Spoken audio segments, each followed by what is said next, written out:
Já tem uma, duas, três... Já tem 5 pessoas nos assistindo aí. 6 pessoas nos assistindo. A gente pede para as pessoas deixarem a função microfone desativada para que não haja ruído. E se alguém quiser fazer alguma pergunta, alguma coisa, escreve um chat e aí eu autorizo a pergunta depois com ordenação para que não fique uma bagunça assim. Mas de qualquer forma, essa plataforma está sensacional, viu, Luiz? E está permitindo assim que a gente uma vez por mês faça essas reuniões com convidados internacionais. Então vai ser bem legal essa nova rotina que a gente está implementando aqui no serviço. Não?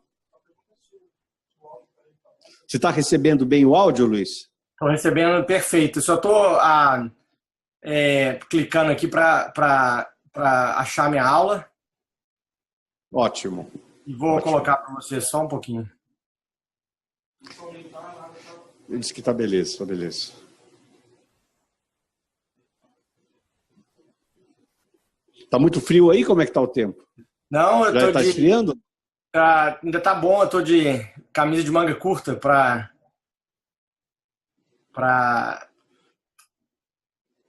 trabalhar? Se eu estou achando aqui...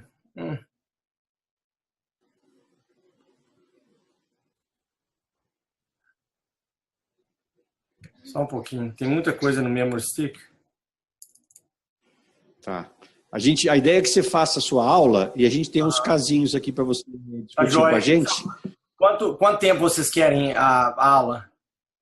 Aula 20 minutos. Aí acho que talvez seja bom a gente fazer ela um pouquinho mais para frente, para dar tempo de chegar mais gente. A gente começa, os fellows aqui apresentam os casinhos e a gente vai debatendo, enquanto isso vai entrando mais gente. Ó. Você consegue ver um quadrilátero, um quadradinho aí de pessoas? Só me dá um segundo que eu estava só colocando.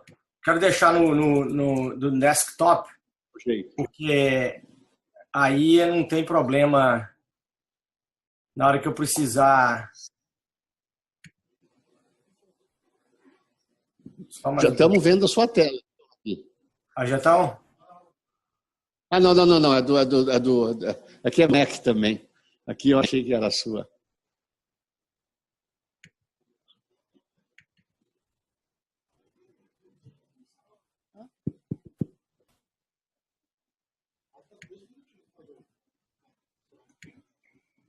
Não, deixa ele achar lá e deixa no jeito, aí a gente começa. Enquanto isso, as pessoas, quem já está entrando aí, já estamos online, né? As pessoas já estão entrando no ambiente, não é isso?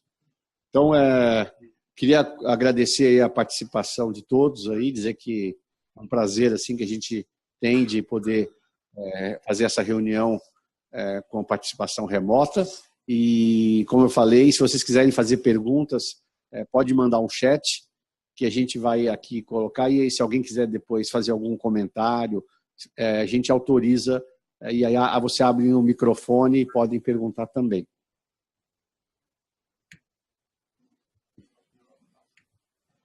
Como é que é? Já prepara a aula da SAS? Já está no esquema. Deixa só o Luiz dizer que está ok e a gente começa.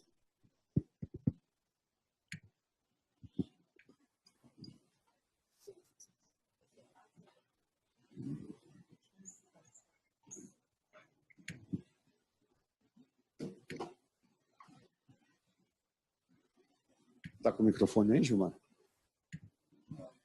Quer um aqui?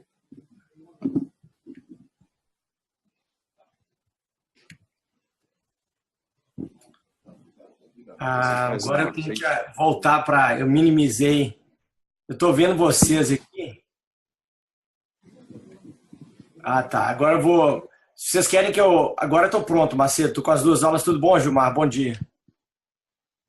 Vou deixar o Gilmar abrir. O Gilmar está o nosso coordenador dessa reunião. Então, agora que já estamos 8 horas, então eu vou passar a palavra para o Gilmar, que vai dar o início aqui. Essa reunião depois ela é gravada, Luiz. Não sei se você chegou a ver a aula do PIP lá no banco de imagens.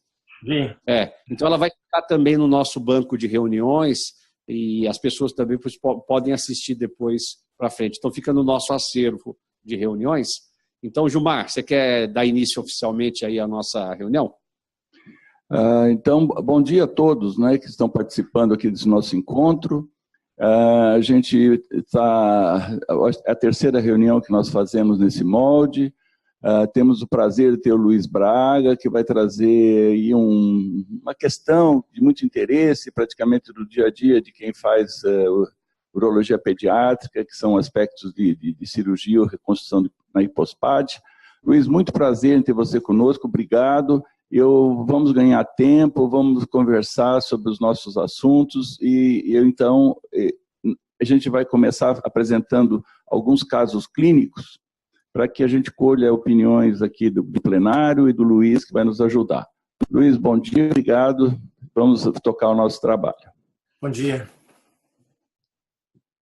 Ô Luiz, você quer fazer uma apresentação inicial aí da sua trajetória e do seu serviço, só para quem não está familiarizado, poder saber um pouquinho mais sobre você.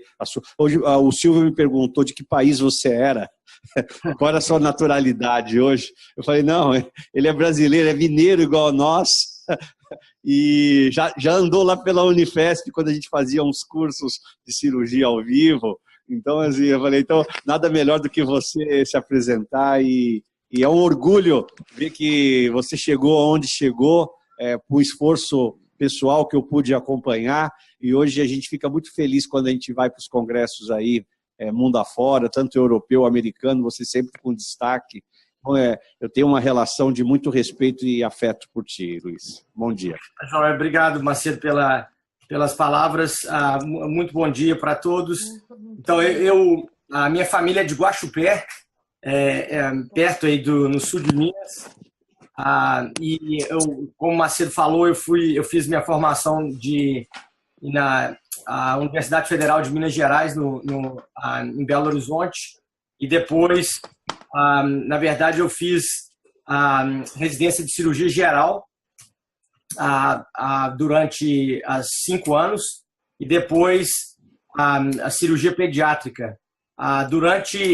Depois eu passei 2 anos mexendo com transplante na França e na verdade era para fazer a transplante renal e hepático, mas as coisas acabaram não dando certo. E eu comecei a mexer com a parte de urologia pediátrica. Fiz meu mestrado e meu doutorado na Universidade de Minas Gerais e depois, em 2004 até 2007, 2008, eu fiz um fellow no CKids. E desde essa época eu estava fazendo um outro mestrado em evidência, em metodologia e comecei a trabalhar aqui na McMaster, que é na cidade de Hamilton, no Canadá, a mais ou menos 60 quilômetros no sudoeste de Toronto, o pessoal deve conhecer as cataratas de Niagara Falls, então é entre Niagara e Toronto, numa região muito boa. E aí tem trabalhado nesses últimos 9, 10 anos aqui. Muito bom. E você tem se destacado em alguns assuntos. Fala um pouquinho agora assim dos seus pontos acadêmicos de atuação, suas linhas de pesquisa, para que todo mundo possa ter ciência. Tá, Joé. Assim, mais por mesmo destino. Por exemplo, o centro que a gente trabalha aqui cobre mais ou menos nós somos 2 urologistas pediátricos e a gente cobre uma região, uma população de mais ou menos 3 milhões de habitantes. Então a gente está tentando contratar uma outra pessoa, meu parceiro está aposentando. Eu mexo mais em termos de linha de pesquisa, como o Macedo falou, eu tenho uma linha de pesquisa grande em hidronefrose pré-natal, que a gente começou há muito tempo. E eu tenho uns bancos de dados. E a outra linha são mais ou menos 4 linhas de pesquisa que eu mexo. A outra parte da linha de pesquisa é em hipospádia. A gente tenta, através desse banco de dados e seguindo os passos do Macedo, a gente tem tentado olhar nos resultados de hipospádias distais, proximais. E por realmente força do destino, eu tenho mexido muito com pesquisa em em a criptorquidia e a disfunção, o que a gente chama de BBD, a disfunção da bexiga e do intestino nessas crianças que têm disfunções miccionais. Ok. Então, é um prazer. Então, eu vou passar a palavra para a Tássia. Nós temos 2 fellows aqui todo ano, Luiz. E são os fellows de números 28 e 29. O ano que vem nós vamos formar o nosso 30º fellow. Então, isso é uma coisa gratificante. Eles acabaram se espalhando aí Brasil afora. Então, eu vou pedir para a Tássia e para o Felipe apresentar uns casinhos bem objetivos, assim, só para você opinar, a gente pode discutir, só para a gente aquecer, e aí você vai fazer sua conferência. Lá agora que for umas 8h35, a gente passa a palavra para você fazer sua conferência, ok? Tá bom, obrigado. Ok, vamos lá. Bom dia. Esse primeiro caso, então, é um paciente do sexo masculino de 9 meses, que já tinha um diagnóstico de hidronefrose antinatal à esquerda.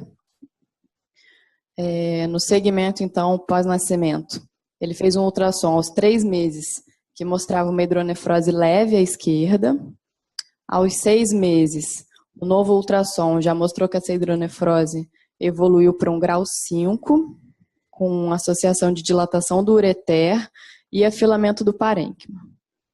Nessa mesma época, ele fez uma cintilografia em que mostrava um padrão obstrutivo à esquerda, entretanto, tinha uma boa função bilateral. Aos 9 meses, então, ele foi internado por um quadro de dor associado à febre de 39,5 e queda do estado geral. Durante a internação, então, foi feito um exame de ultrassom, que mostrou uma dilatação importante do rim esquerdo, com o rim direito normal e uma dilatação do ureter também bastante importante. Então, a nossa equipe foi chamada para avaliar esse paciente no hospital. Você tem as imagens da cintilografia? Não. Não tem? Só do ultrassom. Qual a idade da criança nesse momento? 9 meses. Macedo, você quer que faça um comentário agora? Faz um comentário. Porque hoje, assim, a ideia é que fique todo em torno de você. E a gente vai debatendo, assim. Mas você é o nosso comentarista oficial. E se alguém quiser fazer alguma pergunta que está assistindo, pode fazer pergunta para o Braga, inclusive, pelo chat. Tá bom? O que você acha desse caso? E o que você valoriza nessa questão de imagem, no caso de ureter e hidronefrose? Exatamente. Então, eu apresentei, a gente tem tentado fazer as coisas como você aí, por protocolo. Então, se você puder voltar para aquele primeiro slide, mas para uma criança com a hidronefrose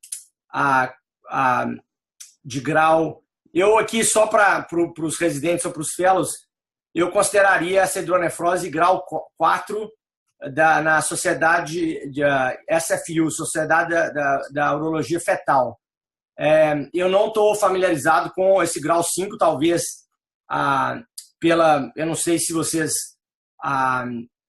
alguma outra classificação, mas eu chamaria essa um parênquima afilado, a hidronefrose grau 4 pela SFU, ou seria uma UTD, aquela nova classificação, grau 3, porque o ureter está também dilatado e o parênquima afilado. Então, nesses casos, o protocolo, a gente tem as nossas indicações específicas para fazer uma cisto-uretrografia miccional. Então, essa teria sido feito naquela época, aos 3 meses inicialmente, e para excluir refluxo. E se essa criança não tivesse, ou se tivesse refluxo, a gente daria antibiótico e continuaria monitorizando com ultrassom. No caso da uretrocistografia miccional ter sido normal, não mostrou válvula de uretra posterior ou não tem refluxo, aí é exatamente o grande debate se a gente deveria entrar com antibiótico profilático ou não. Atualmente a gente tem feito, como você deve saber, a gente tem feito um estudo randomizado prospectivo. Na verdade, eu só tenho agora 2 pacientes para terminar o estudo com 160 crianças. e a gente está comparando placebo com antibiótico. Atualmente, até que se prove com esse estudo, a gente tem recomendado o uso de antibiótico profilático para essas crianças com a hidronefrose severa e com dilatação, principalmente aqui no caso, com dilatação ureteral. Uma outra coisa que seria... Uma pergunta, Naga. Esse protocolo você é para ureterohidronefrose, para mega-uretero, ou é só para hidronefrose também? De antibiótico? Ele vai para o protocolo do VCUD? Sim. Não, VCUD não. Esse protocolo que você falou de 160 casos que você está terminando. Esses foram para todos. São crianças que têm hidronefrose de alto grau, que a gente chama aqui grau 3 e 4, e com ou não ureter dilatado. Então, inclui as duas, que seriam aqueles que eles chamam de UPJ ou like, como se fosse uma dilatação da estenose de Jupe, mais o mega-ureter. Seriam essas duas condições. A gente exclui todas as crianças que têm refluxo vésico-ureteral. Tá. E só para a gente entender, por exemplo, numa UPJ, numa estenose de Jupe, com uma hidronefrose grau 4, eu concordo com você, acho que aqui ela deveria ter colocado, na verdade era um 4 da SFU mesmo. Mas assim, qual que é o ponto de indicação cirúrgica numa hidronefrose grau 4, com uma presumível Jupe com parênquima afilado? Porque se você entra nesse protocolo, você está praticamente... como é que é o momento de saída? Porque, por exemplo, em UPJ a gente é muito flexível para operar do que em mega-ureter, que tem uma chance de revolução melhor pela complacência do ureter. Então, só para a gente entender como que esses pacientes praticam a cirurgia. Não, então, isso é só um protocolo, mas se tiver indicação, as indicações nossas para cirurgia, para estenose de Jupe seriam piora do padrão ou da dilatação a ultrassom, então a gente mede o diâmetro da pelve renal, e se esse diâmetro estiver piorando, a gente opera. A outra indicação seria, a gente vai, como você colocou aqui, já tem padrão obstrutivo, então a gente olha no MEG3, a gente não tem muito de TPA aqui, porque é mais caro, difícil de conseguir o radioisótopo, então a gente não se baseia muito naquele T-half time, no tempo de drenagem, mais de 20 minutos. Então, normalmente, os casos que vão para cirurgia, eles têm aquele padrão obstrutivo, que é quase a curva como se fosse um platô, e ela não drena de forma nenhuma. Ou alguns até a curva sobe, é uma curva ascendente. E, obviamente, se a gente identifica alguma perda na função, ou deteriorização dessa função. Então, essas são e a última indicação de operar seria a presença de infecção. Se a criança desenvolve uma infecção urinária, ou pacientes como é o caso dessa criança com dilatação do ureter, a gente teve alguns casos que eles desenvolveram cálculo, então a gente operaria. Então, nesse caso, é um caso que aos 6 meses parece que já estava com um padrão obstrutivo à esquerda, uma hidronefrose severa com um parênquima afilado. Eu também tenho o meu limiar para intervenção, ele é baixo. Então, essa criança eu indicaria, ela apresentou eu indicaria cirurgia, independente se a função estivesse normal. Porque uma outra coisa que seria importante, pelo que eu vi no ultrassom, é que a dilatação do ureter parece um ureter tortuoso. Então, por exemplo, a gente eu publiquei um artigo recentemente no Journal of Urology a respeito desses casos de ureter, mega-ureter. A gente olha o tamanho do diâmetro ureteral na parte mais distal. Se esse diâmetro for maior do que 13 a 14 milímetros, provavelmente esses casos não resolveram conservadoramente e eles precisaram de cirurgia.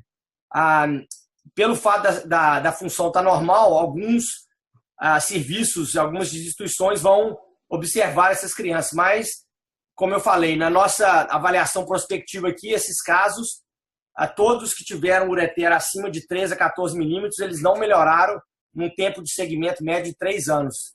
Por isso, a indicação cirúrgica até é mais precoce.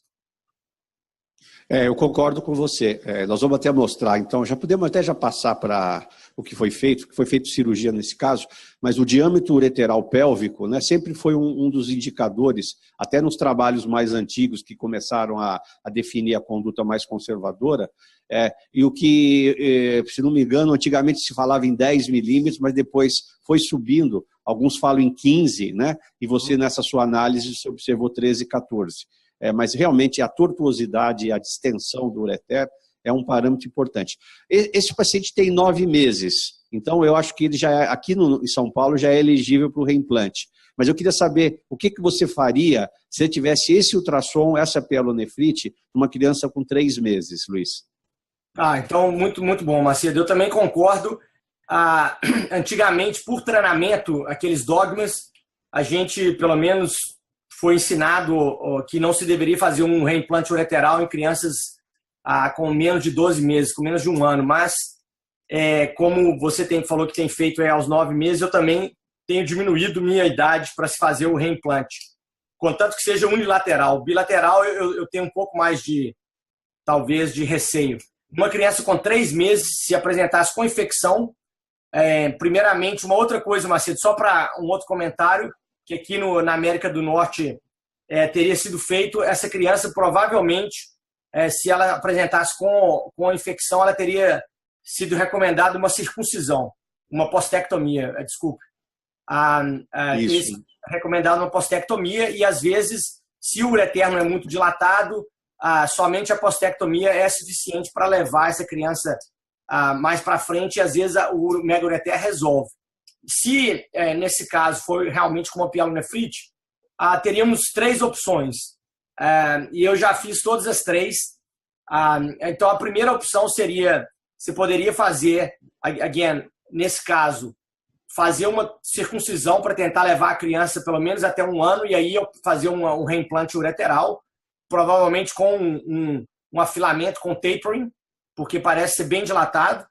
A outra opção seria fazer uma ureterostomia distal, cutânea distal. Eu já fiz várias vezes, é uma opção boa. O problema é que depois a criança tem que ser reoperada, reimplantar o ureter, mas é muito bem para crianças que não moram longe, em São Paulo, não tem que voltar para segmento, você faz a ureterostomia e pode esquecer que ela evolui bem, o ureter diminui de tamanho. E o que a gente tem feito mais pelo trabalho, um estudo que a gente fez com o Armando Lorenzo no Sick Kids e o Martin Coyle, é fazer que a gente chama de transformar esse mega-ureter obstrutivo em refluxante. Eu esqueci em português a palavra, mas transformar um mega-ureter... fazer aquele que... Martin Kiefer? Do Martin Kiefer. Mas a técnica do Martin Kiefer a gente modificou, que o Martin Kiefer cortava o ureter e reimplantava a anastomose do ureter na bexiga término a terminal. Nós fazemos ela lateral. Então, a gente não desinsere o ureter, você faz uma pequena abertura no ureter e conecta na bexiga lateralmente, lado a lado, faz um chuleio na anastomose e deixa aquilo fazer um refluxo e a criança teria um refluxo de alto grau. Eu tenho mais ou menos 11 casos dessa série que foi agora aceita no Journal of Urology, que o Armando publicou. Acho que são 30 e poucos casos, 11 daqueles casos são da McMaster que eu fiz. E a minha opinião nessa técnica, que como todas as outras técnicas, eu acho que tem que ter indicações precisas. Então, para crianças do sexo masculino, eu acho que é uma boa indicação. Eu tenho 2 crianças do sexo feminino que eu fiz e não foi muito bom porque elas tiveram infecção urinária de repetição. Então, eu acho que nas mulheres, das meninas, não é uma boa indicação. Nos meninos, eu tenho uma criança de quase 5 anos, a hidronefrose desapareceu. Eu acho que a gente nunca mais vai ter que reimplantar aquele ureter. Ele ficou com eu fiz uma uretrocistografia miccional, tem um refluxo de alto grau, mas não tem hidronefrose, e ele é completamente assintomático. Ok. Tássia, mostra o que foi feito, então, nesse caso.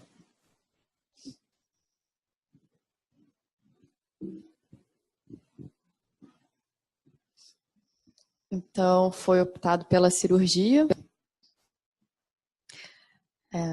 Na primeira imagem, então, aqui. Isso. Aqui o que você faria nessa hora, Luiz Braga? Pois é, assim, se a criança tivesse internada com uma septicemia e com essa quantidade de pulso, talvez eu faria a derivação e tentaria. Uma outra coisa que eu não comentei, mas que é frequente mais na Europa, eu não sei se vocês têm feito aí, Macedo, a minha experiência, eu tentei fazer isso, não foi bem sucedida, colocar um duplo J ou colocar a dilatação desse mega ureter, mas nas minhas mãos isso não funcionou muito bem. Eu tive que reoperar as crianças, difícil colocar o stent lá em cima na pelve renal, muito tortuoso. Então, nesse caso, uma derivação. Ou se o menino estivesse bem, você ainda pode, com antibiótico, você pode fazer o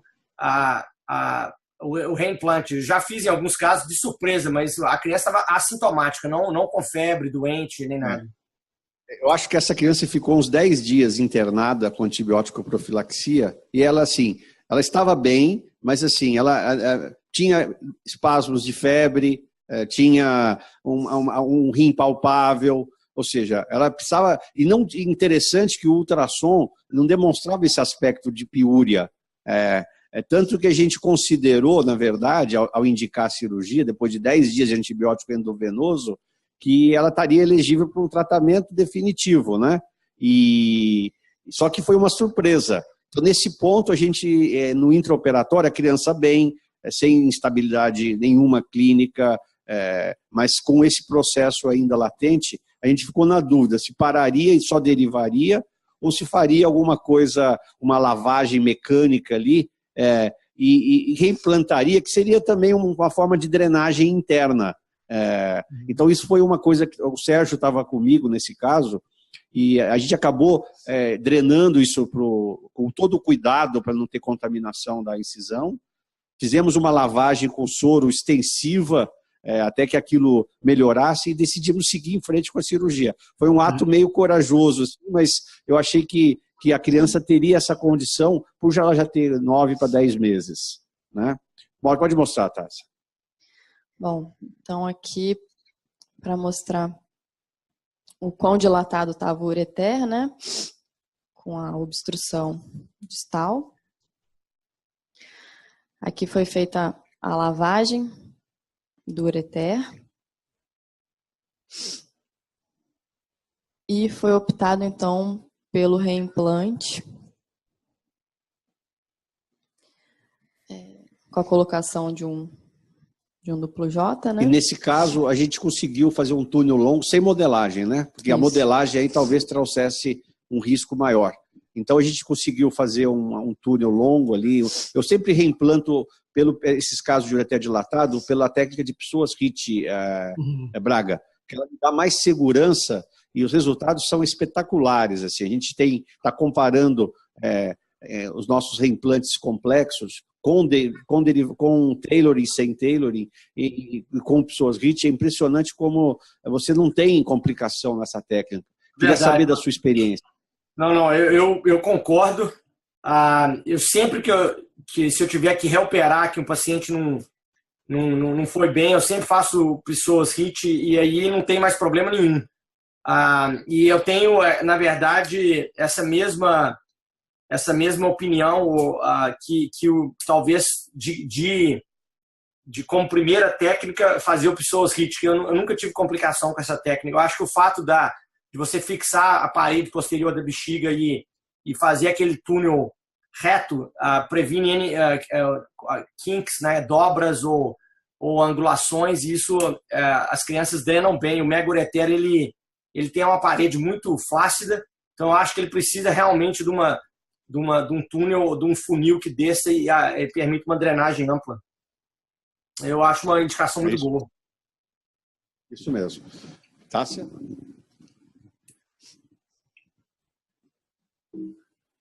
Então, no segmento, o paciente evoluiu bem no pós-operatório e no ultrassom de 2 meses após a cirurgia, ele já tinha diminuído bastante da dilatação do ureter. Ok. Então, Abre a tela de... O Gilmar quer fazer uma pergunta. Abre a tela de Luiz. chat. Se alguém quiser fazer alguma pergunta também. O Tiago Rosito. Tiago, vamos liberar o microfone para o Tiago Rosito, lá de Porto Alegre. É o chefe do serviço da Universidade Federal do Rio Grande do Sul. Tiago, está à frente do BSPU. Você já ouviu falar do BSPU, Luiz Braga? Já. Então, eu vou deixar o Tiago falar um pouquinho e depois o Gilmar vai fazer a pergunta e depois acho que já podemos entrar com o seu tópico principal. Fala, Tiago. E aí, vocês estão me escutando aí? Estamos. Opa. Perfeitamente. Sim, bom dia, Tiago. Estamos ouvindo muito bem. Abração para o pessoal em São Paulo, aí para o Braga. Se vocês ouvirem um griteiro, é minhas crianças fazendo tema aqui, ó. Antes de sair para o hospital, é o meu dia de ficar mais parado aqui de manhã. Um abração para o Braga aí. A gente chegou a iniciar uma conversa lá em Barcelona aí sobre a BSPU. Então, assim, queria convidar pessoalmente o Braga a se juntar a nós. Tá? A gente tem o Sali, tem uma série de urologistas brasileiros que estão no exterior já. Nada mais é do que um grande grupo virtual para discussão de casos, para discutir o futuro da urologia pediátrica brasileira, para acabar com os ranços, para acabar com a divisão entre cirurgiões pediátricos como tu e urologistas como alguns de nós. Né?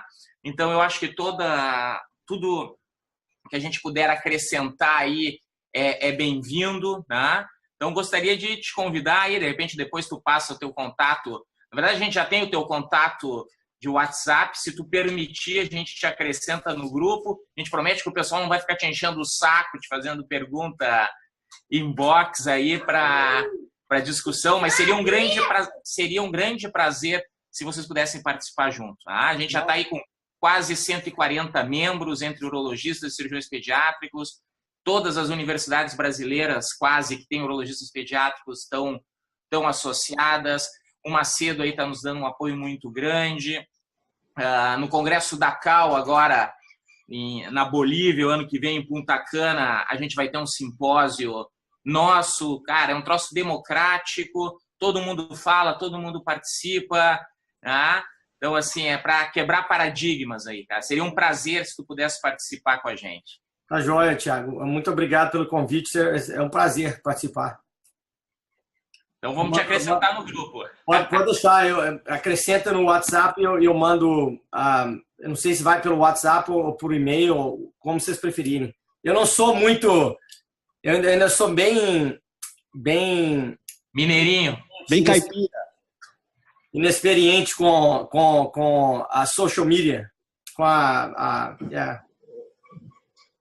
Hoje nós somos praticamente... Você é um legítimo de Guaxupé, Braga. E, aliás, eu não sabia que é de Guaxupé, porque meu pai é de Candeias e minha mãe é de Cristais. E, na verdade, a gente planta café e a gente leva o nosso café para torrar, o café Espásio, na Coxupé, que é ali pertinho. Olha agora quanta coincidência. O Marcos Machado, do Menino Jesus, em São Paulo, nós não somos uma sociedade, nós somos praticamente a primeira startup urológica pediátrica mundial. Aí é um ambiente de coworking em urologia pediátrica. Né? Não tem dono, não tem chefe. Nesse momento eu estou organizando um pouco mais, mas já espero passar essa bola logo aí para outro. Né? Então, assim, é amplo, democrático e acho que vai funcionar. Está funcionando já, muito bem. Tá ótimo. Obrigado aí, Macedão, pelo espaço, pelo estímulo e tamo junto. Parabéns, Thiago. Tamo junto. Gilmar, quer fazer uma pergunta para o Braga? Fala, Gilmar. Então, Braga, aproveitando esse caso, né, que é um caso de hidronefrose, e principalmente motivada por um problema de ureter, muitas vezes a gente fica analisando os exames, vendo o conjunto, vendo a parte clínica, porque o que a gente quer saber mesmo é quanto esse processo é obstrutivo. Nunca é obstrutivo de tudo, ele é parcialmente obstrutivo, mas qual é o ponto de viragem que a gente acha que vai começar a ajudar esse rim, para não deixar o rim sofrer demais e tal. Então está chegando para nós o recurso da ressonância magnética no sentido de avaliação do fluxo urinário, do fluxo glomerular. Então é um exame que a gente tem pouca vivência aqui, porque poucos lugares fazem, e eu queria saber se você vivencia isso. Obviamente, em muitos casos, a gente não tem necessidade disso, a gente tem outros parâmetros para poder decidir. Mas, assim, se vocês têm utilizado, qual é a sua vivência nisso, por favor? Obrigado pela pergunta, Gilmara. No Canadá, eu acho que a prática é muito similar à prática americana, com exceção da parte de investigação, porque, como você sabe, o Canadá é um país com a medicina mais, digamos, socializada, então eles têm uma preocupação com o custo. A gente não pede a ressonância de rotina, raramente. E a razão principal seria porque numa criança, por exemplo, pelo menos no meu serviço, uma criança de 3 meses ou 6 meses, pelo menos menos de 1 ano, ela teria que ser submetida à anestesia geral.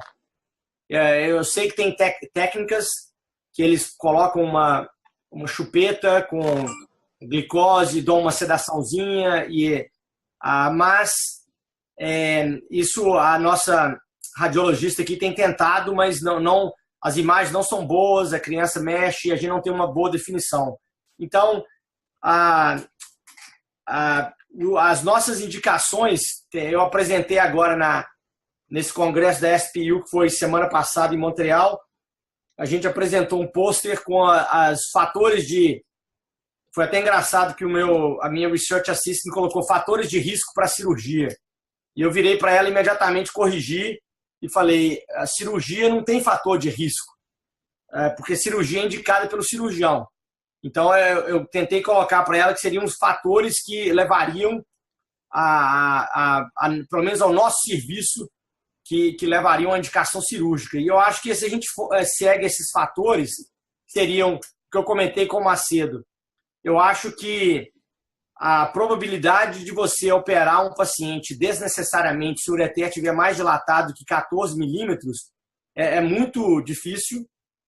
Se a criança, obviamente, num caso desse que tinha pus, internou com pielonefrite, é uma indicação. Eu lembro que o Dr. Cury falava muito isso, que algumas vezes você não precisa de exame nenhum, você espera o paciente se declarar, e essa criança declarou para o Macedo que precisava de cirurgia. E a outra, que é o problema que os americanos e os europeus debatem, é a questão da medicina nuclear. Esse teste, ele não é um teste bom, como vocês todos sabem, é um teste que tem vários problemas com falsos positivos, depende da drenagem da bexiga, depende do grau de hidratação da criança, depende como que o teste é feito, depende da zona de interesse que é marcado do lado do rim. Então, um grande problema que a gente vivencia aqui com a medicina nuclear é que eles medem a drenagem dessa criança. Eu aposto que ela drenou do rim para o ureter bem, mas se você tem que ter uma área de interesse só no ureter, que mostra a drenagem do ureter para a bexiga, isso vai estar dilatado. Então é um problema, às vezes, que você vê aqueles casos e tem médicos que ficam esperando, sentam naqueles casos, tá normal, porque a função, o Macedo mencionou muito bem isso. Nos pacientes que têm estenose de Jupe, porque a hidronefrose é grau 4, reflete no parênquima, você tem uma perda de função muito mais rápida. Nesse trabalho nosso do Journal of Urology, com mais ou menos 100 crianças, uma coisa que eu discuti com os revisores e com o pessoal no congresso é que, na indicação nossa, pelo menos, nós não esperamos a criança perder a função para operar, principalmente porque o ureter ele apresenta uma zona de armazenamento, complacência, que ele toma aquela pressão toda e não deixa o rim ser sofrido ou comprometido. Então, os pacientes que têm mega ureter, normalmente ou raramente vão se apresentar com perda de função, como apresentam as crianças com estenose de Jupe. Então, com essas indicações, a gente opera e eu não tenho feito a ressonância para esses casos. Ok. Bom, obrigado. Obrigado, Luiz. Então, agora eu vou passar a palavra para ti, para você fazer sua apresentação. Você tem agora até as 9 horas aqui no Brasil. Você tem aí o tempo para você falar sobre a sua conferência. Tá joia. Dá só um momento aqui para eu diminuir e minimizar a tela, para eu achar a minha apresentação.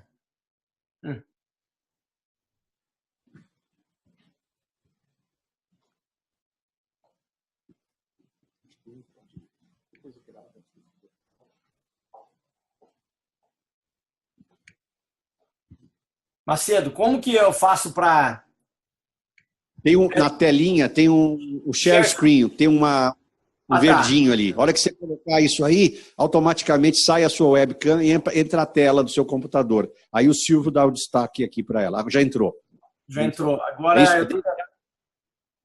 agora você localiza a apresentação e pode... Tá, eu vou começar... Estamos vendo uma moça bonita. Estamos vendo uma moça bonita aí. Essa é minha filha. Então, o que eu queria mostrar, de novo, assim, muito obrigado ao Macedo, é um prazer enorme estar com vocês. Eu acho que vocês estão não só pioneiros no Brasil, mas na América Latina e no mundo. Por exemplo, a gente sempre que vai fica muito orgulhoso de ser brasileiro, porque vocês na Paulista têm um nome enorme. Por exemplo, recentemente eu tive com quem foi agora? O chefe de Cincinnati, Pramod Reddy, que foi no Brasil recentemente.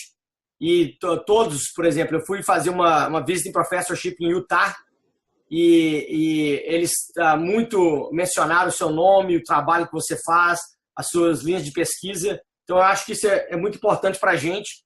Desde a época que eu estava no Brasil, eu sempre tentava segui-los pelo grupo da NUPEP, e como você mencionou, fiz vários cursos aí em São Paulo. Então, é um prazer enorme. O que eu queria mostrar para vocês é uma das coisas que eu discuto muito com o Snodgrass, e eu queria mostrar porque eu acho que vocês têm vários casos no Brasil, e eu sempre gosto de... Uma das coisas que acho que me motivou por exemplo, vir para o Canadá ou fazer pesquisa como eu faço, é porque às vezes eu não aceito muitos dogmas. Então, isso é uma coisa que eu tenho...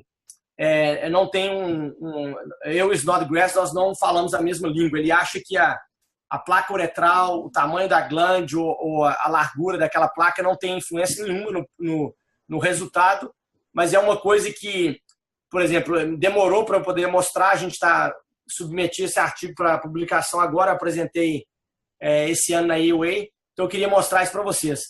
Então, eu chamei porque quando a gente fala em placa uretral, a primeira vez que a gente vai falar, todo mundo vem e fala assim, mas placa uretral é muito subjetivo. A gente não sabe a largura, não sabe a profundidade, a gente não sabe onde que é a borda, então fica difícil. O Pip Sally gosta de falar placa uretral favorável, não favorável. A gente fala que não é bom usar essa palavra porque isso está relacionado com o resultado final e não com a característica da placa. Então, a minha ideia, quando eu tentei olhar o tamanho, ou a forma, ou a profundidade da glande, é porque esse eu achei que é um critério objetivo. E essa ideia veio do grupo de Atlanta, quando eles publicaram aquela classificação que vocês devem saber, que chama GUMS, que usa a glande, a placa uretral, o M é a localização do meato e o S vem da shaft, que é a curvatura. Então, o que a gente olhou são os seguintes. Primeiro, vocês sabem, a gente tem algumas publicações sobre isso, que os efeitos, e o pessoal do Brasil com o Birajara, o Zé Murilo lá em Juiz de Fora, mostraram muito bem que o efeito do uso de testosterona ainda está indefinido. Alguns trabalhos, como esse estudo randomizado de Caia, mostrou que teve benefícios. Como vocês sabem, o Pierre Murrican, com a Daniela brasileira que está lá, e o Snodgrass falam que os efeitos de testosterona não são muito positivos, mas quando a gente fez uma revisão sistemática, a gente não achou que isso era realmente um fator que aumentaria a complicação.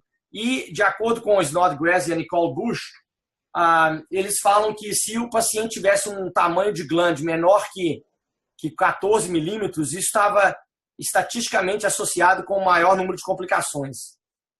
Então, baseado nisso, eu resolvi, pela minha banco de dados prospectivo, tentar analisar os pacientes que foram operados com a cirurgia do Snodgrass e tentar examinar a associação entre a profundidade da glande com o uso da testosterona e os resultados das hipospádias.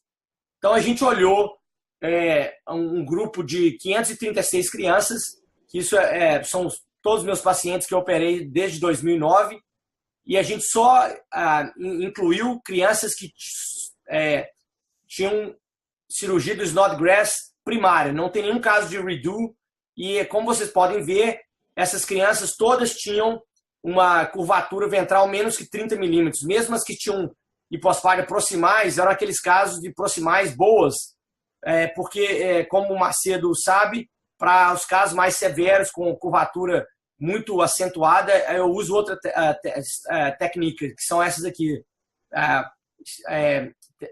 O segundo estágio, ou em duplo, como se fosse um reparo com prepúcio, enxerto de prepúcio ou mucosa bucal, mas normalmente a mucosa oral a gente usa para os casos de complicações ou redos.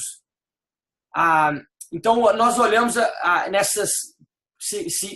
esses fatores, que foi a idade, se a criança recebeu testosterona, e na nossa instituição a gente mede, eu vou mostrar para vocês com as fotos, a gente mede com um aparelhozinho que mede o ângulo, a gente tenta medir a glande de todas as crianças. E se isso é menor do que 14 milímetros, então a gente dá testosterona para essas crianças. A localização do meato, então a parte mais importante, a gente mede a largura da glande e a profundidade, a curvatura ventral, a placa uretral, e, como vocês devem saber, eu fiz um estudo recentemente comparando o uso de anestesia caudal e do bloqueio peniano para a gente ver, porque isso também foi levantado por uns como um fator de risco para complicações em hipospádia. Então, a gente olhou aqui para mostrar os casos. Então, por exemplo, esse seria um caso de hipospádia distal, a hipospádia mid-shaft, né, no meio do pênis, e casos com hipospádia proximal, mas a curvatura, depois que a gente desenluvava o pênis, não era muito acentuada. Essa é a forma como a gente mede a largura da glande. Então, os casos que eram menores, 12 a 13 ou menor que 11, a gente deu testosterona. Nos casos acima de 14, por que 14 milímetros? Estudos mostraram, feitos em recém-nascidos a termo, que esse é o tamanho normal de uma glande de uma criança sem hipospádia. Então, esse é a parte principal do nosso estudo, que é mais ou menos mostrar o que a gente chama de profundidade da glande. E eu acho que isso é um marcador, que a gente fala em inglês, é um surrogate, é um substituto da placa uretral, porque é uma continuação da placa. Então, se a gente tem uma glande profunda, a placa uretral normalmente tem uma boa qualidade, ela tende a ser mais larga. Se a glande for rasa ou não tem aquele suco nenhum, provavelmente é uma placa que é mais rígida, ela é estreita, não tem muita flexibilidade. Então, casos como esse, que a placa é completamente ausente, a gente vê só aquele pontinho do meato uretral, ou dessa forma aqui, que a gente não vê nenhum suco. Ao contrário, a gente vê casos como a glande completamente fendida, e para, de novo, ficar bem objetivo para vocês, que vocês no Brasil, alguém na Europa possa reproduzir, a gente fecha, igual eu coloquei nessa foto aqui, a gente põe um catéterzinho uretral, uma sondinha, número 8 French, e se a gente traz a glande por cima, isso é considerado um suco glandar profundo. Essa categoria a gente só dividiu em os casos graves, que seriam aqueles de glande ausente, e os casos mais favoráveis, que seriam profunda. Qualquer pessoa ou criança que fosse in between, no meio a gente classificou como moderado. Essa parte é para mostrar o que nós definimos como qualidade do esponjoso. Então, todos aqueles casos que a gente desenluva e vê aquela uretra fininha que alguns autores cortam e aí tubularizam, põem um retalho de flap aqui, alguma coisa, a gente considerou isso como um esponjoso não adequado ou ruim. E casos como esse, que a gente vê a placa bem vermelha, robusta, seriam casos de espondiosos favoráveis. Desse é como a gente acessa a medida da curvatura ventral. A gente põe uma cateter de butterfly, uma agulhazinha na glande, e não põe o torniquete e tenta fazer a ereção para ver se os casos têm uma curvatura mais acentuada. E aqui, em termos do objetivo primário, que era medir o número de fístulas, o número de derriças da glande. Então, aqui para mostrar, por exemplo, esse caso, que o meato uretral está ortotópico, mas como vocês podem ver bem aqui, a glande separou aqueles pontinhos que a gente coloca, eles separaram. E se der tempo, eu queria mostrar uma técnica que a gente tem usado para isso. E aqui é a fístula. Então, os resultados que a gente encontrou, a nossa casuística de 340 crianças com uma idade média de cirurgia de 16 meses. E como vocês podem ver, há poucos casos de hipospadia proximal, porque são poucos os casos que têm uma curvatura leve que você possa fazer o reparo em estágio único. O nosso follow-up ainda é pequeno, com 18 meses, mas como vocês vão ver, a gente mediu o tempo de desenvolvimento da fístula, ele ocorre nos primeiros 3 meses, então isso foi adequado para a gente ver o número de complicações. Então, essa tabela é muito importante, porque a gente pode ver o seguinte: tiveram 90 crianças que receberam testosterona e 250 que não receberam.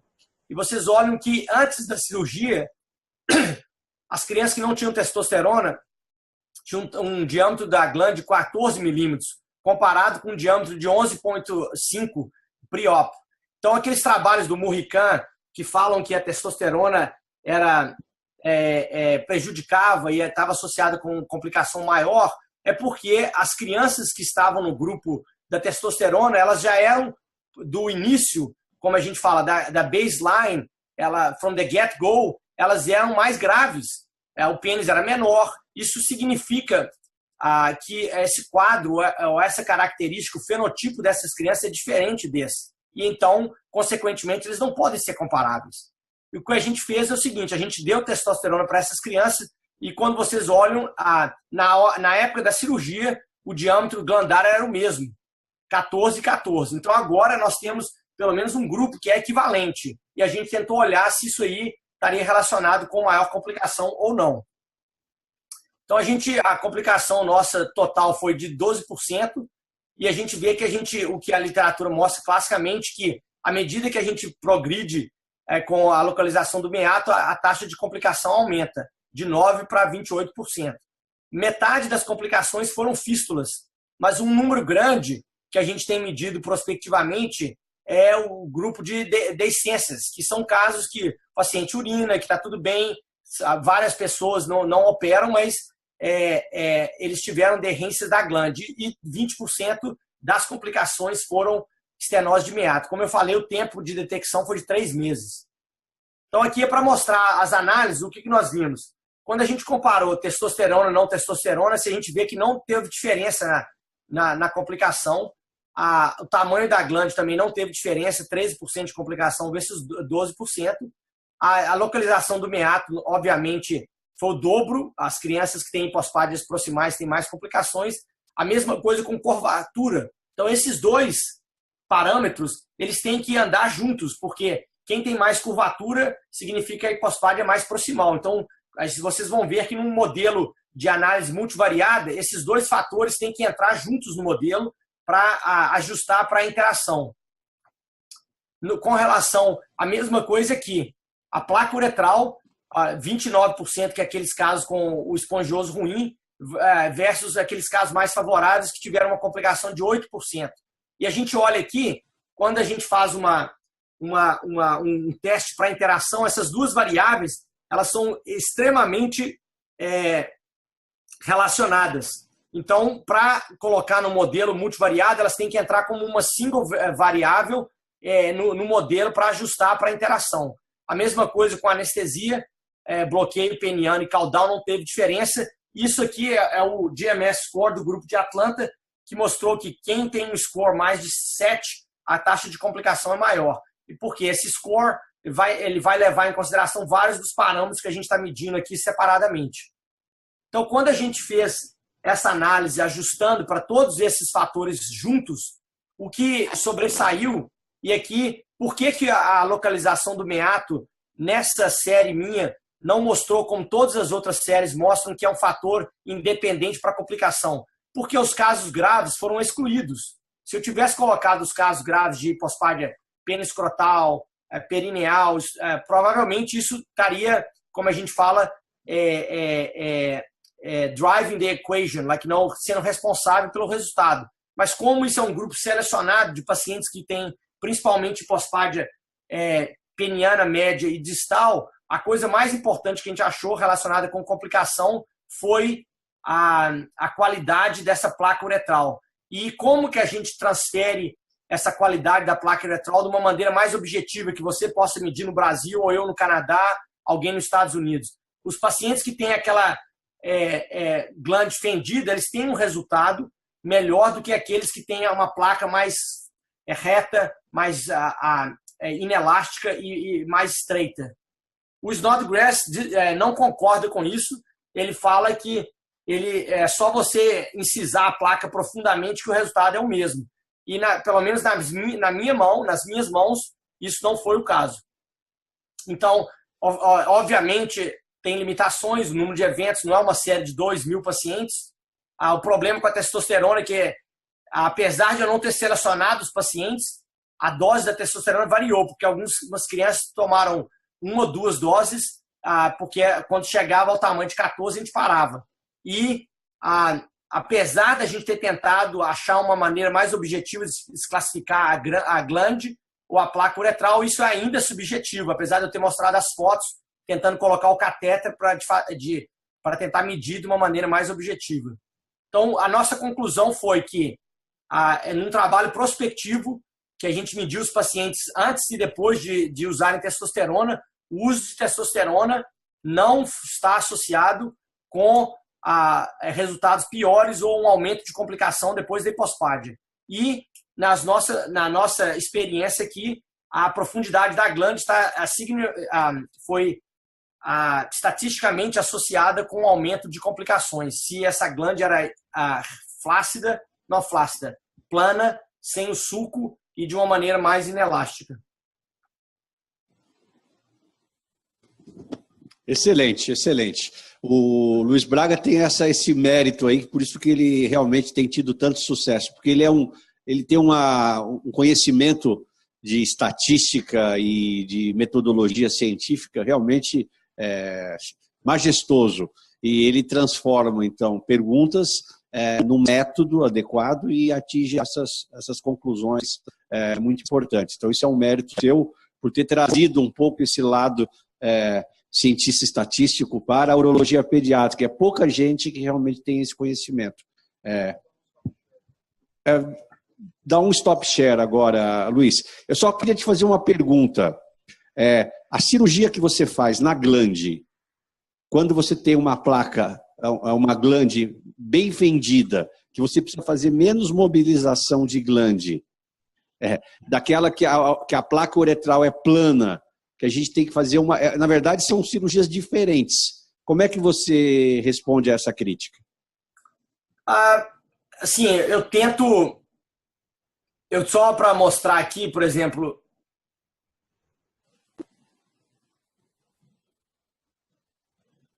Eu vou mostrar essa... Isso é normalmente como eu marco a minha placa uretral. Então, obviamente, Macedo, eu acho que o que eu faço diferente é só a largura que você marca essa linha pontilhada. Se a placa é mais rasa, lógico que porque, por exemplo, eu discordo do Snodgrass, porque ele fala, você pode cortar mais profundamente, mas se você começar a cortar, você chega num ponto que você vai atingir o corpo cavernoso, começa a sangrar. Então, eu acho que também a profundidade que você corta tem um limite. Agora, a largura que você faz essa incisão em U, ela não tem. Você pode abrir a incisão o tanto que você quiser. Então, eu acho que é importante, por exemplo, eu sempre tubularizo a placa sobre um catéter 8 e eu deixo uma sondinha 6 por uma semana.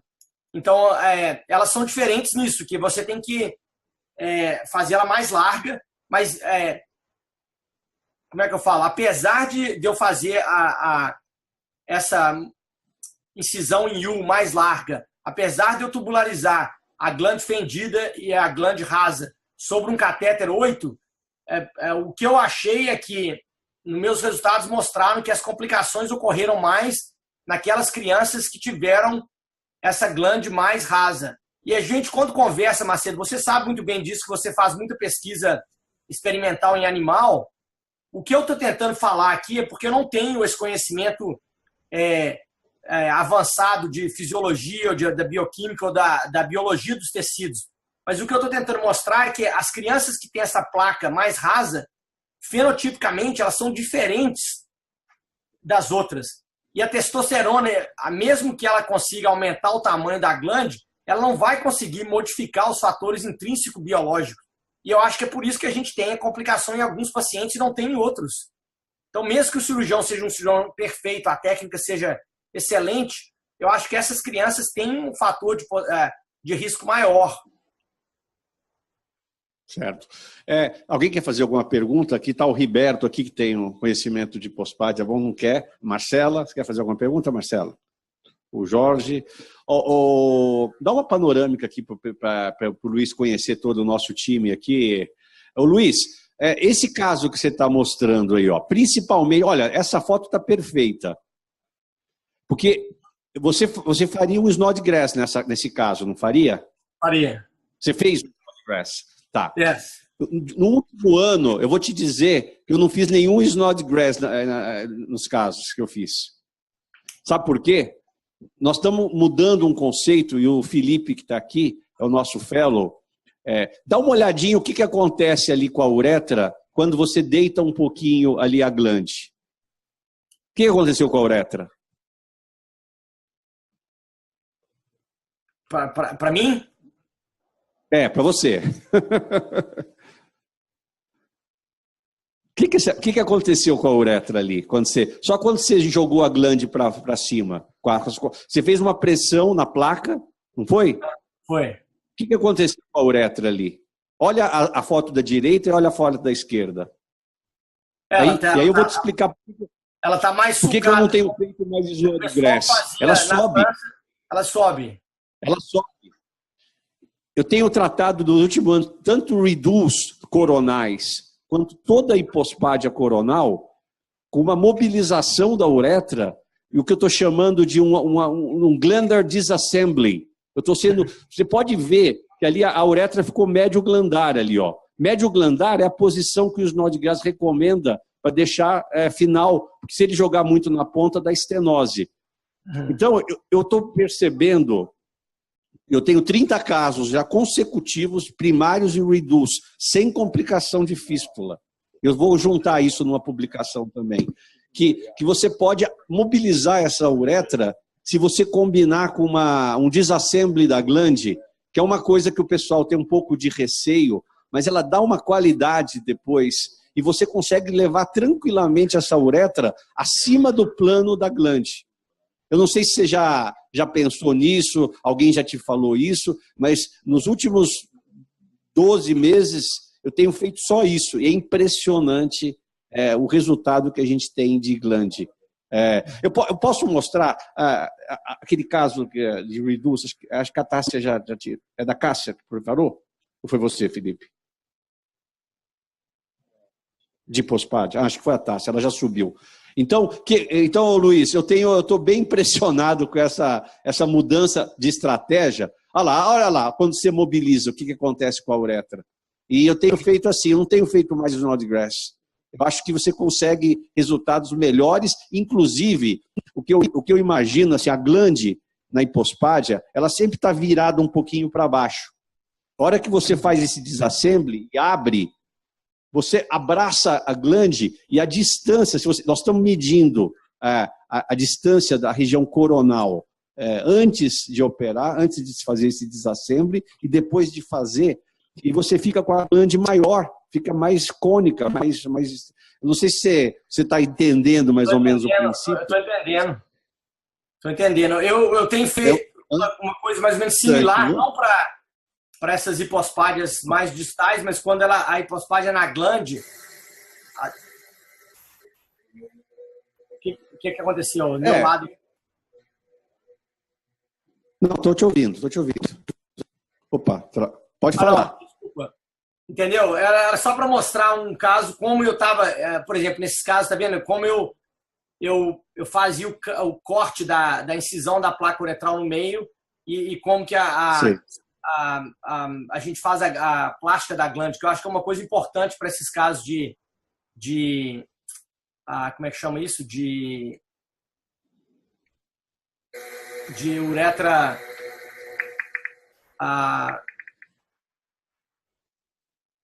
de casos de hipospádias distais. Você está vendo ali, ó, você cortou a glande até a metade. Ah lá, aí, tá bom, aí tudo bem, você já fez a uretroplastia. Uhum. Então, assim, eu tenho tentado pegar menos, como o Snodgrass fala, não ponho aquele ponto na pontinha da glande para tentar diminuir a taxa de estenose. Esse é entendeu? Quando a gente puxa... Uhum.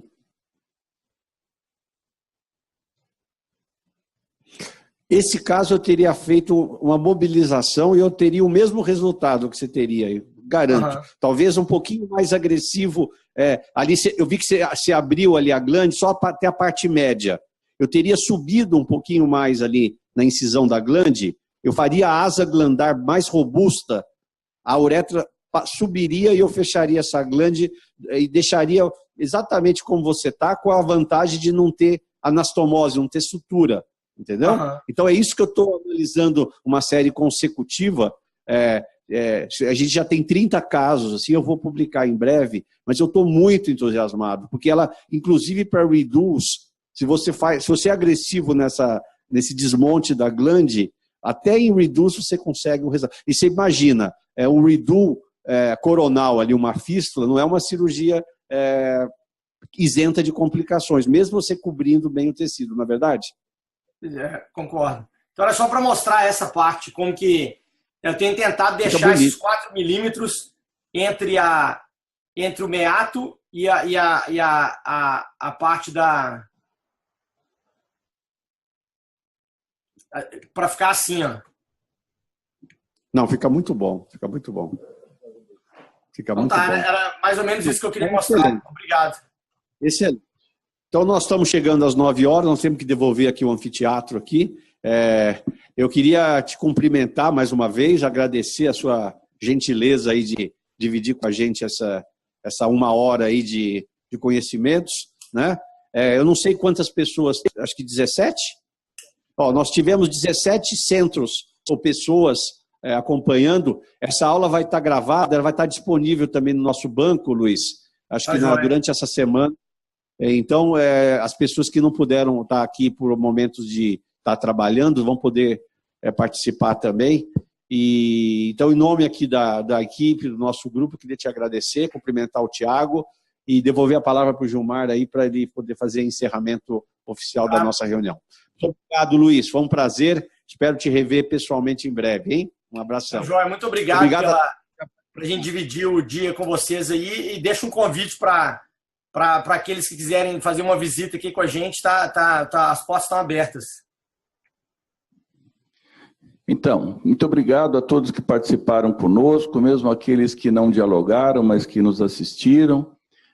Tiago, um meu abraço. Luiz, que, olha, foi uma convivência brilhante, gostamos muito da sua apresentação, forma objetiva, maneira de apresentar cientificamente as suas conclusões, e que, assim, que não precisa ser esta a sua participação, que a gente possa te convidar de novo para você abordar um outro tema, porque tem sempre muita clareza e de forma muito prazerosa. Então será um prazer.